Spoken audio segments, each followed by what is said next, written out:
LASIK went exactly as Dr. Walia had described it.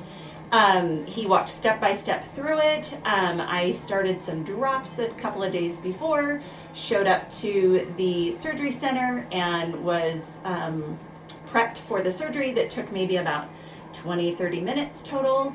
Once I went in for the surgery, it was very quick, much quicker than I thought it was going to be. Laid down on one bed and popped my eye open, and he held my eyelashes and things, and then did some quick little things with the laser, and then had me get up and move to the other bed. I wasn't sedated. I was perfectly ambulatory. And I laid down in the next one, and he did a little bit of work and then did a little bit of laser stuff again, and then I was out of there. It probably took less than 20 minutes. Good, good. And they tell me you're seeing really well. How's your after experience?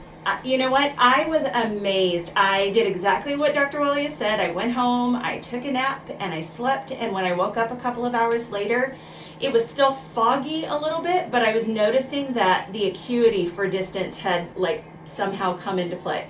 I hadn't seen it that way before without glasses or contacts, so it was a little surprising.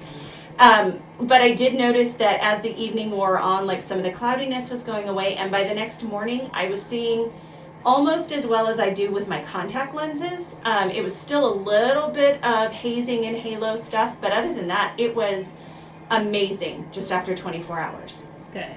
And if you had to go and do LASIK again, would you recommend it to anybody? I highly recommend it for anybody who has been either glasses or contact dependent for any length of time. It was an amazing experience, and the cost advantages when I started looking at what it was going to cost me for contacts and glasses for the rest of my life versus what the cost was going to be for the procedure, it far outweighed financially what I was going to have to pay in the long run. So I would highly recommend it to anybody who's a candidate.